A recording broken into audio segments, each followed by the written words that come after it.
Parmi les 9 frontières planétaires établies par le Stockholm Resilience Center, 6 sont d'ores et déjà dépassées.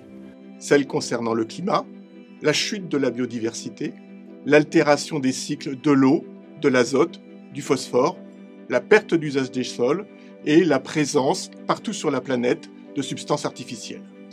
Nous sommes au pied du mur et singulièrement la fraction de l'humanité très localisée géographiquement et socialement qui a marqué son empreinte si fortement sur la planète et le vivant.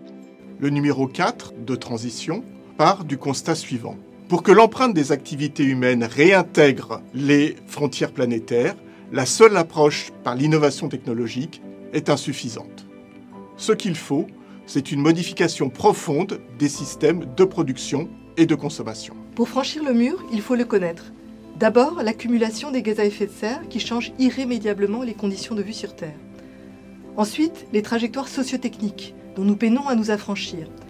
Enfin, les facteurs d'un anthropocène dont la mise au clair est une condition pour accéder à la vue d'ensemble, qu'il s'agisse de la domination de la biosphère, de la destruction des sols ou de l'addiction à l'énergie.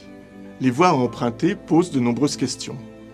Celles relatives au modèle dont nous héritons, à la technique, au travail, à l'espace, à la justice, aux sensibles. Elles envisagent la transformation collective de nos modes de vie au croisement de la sobriété d'usage et de la désescalade énergétique. Elles s'inscrivent dans une perspective de coévolution avec la nature. Pour tracer ces voies, la recherche est incontournable. Ce numéro au pied du mur de la revue Transition rassemble 26 contributions qui reflètent une partie de la recherche menée dans les laboratoires de l'École des Ponts et de ses partenaires, au croisement des sciences humaines et sociales et des sciences de l'environnement. Cette interdisciplinarité permet d'explorer de nombreuses questions. Celles relatives à l'économie du changement climatique, à la mobilité et à l'énergie, aux infrastructures et aux réseaux, au sol et au foncier, à l'aménagement et à l'action publique. Elle permet aussi d'évoquer un certain nombre de blocages et de mettre en œuvre des solutions comme par exemple des scénarios de prospective socio-écologique. 4 axes forment la colonne vertébrale de ce nouveau numéro de la revue Transition. Le premier axe propose d'interroger les modèles, d'analyser leur contenu, de scruter les manières de penser qui éclairent sur les causes des impasses et dont la remise à plat oriente vers les voies d'émancipation.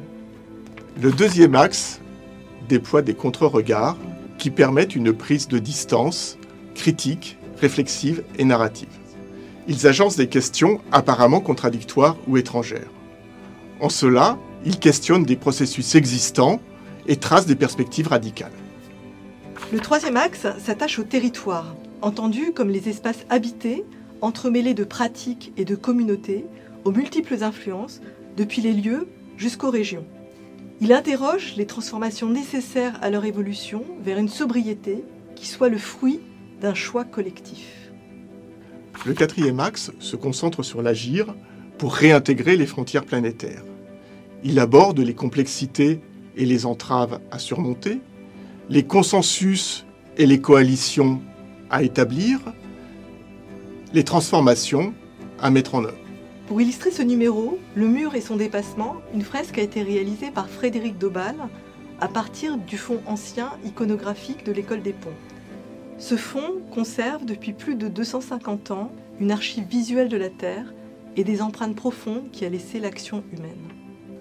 Au pied du mur, ce panorama des futurs socio-écologiques traduit la réflexivité de la communauté scientifique engagée et réflexive face à ces enjeux cruciaux.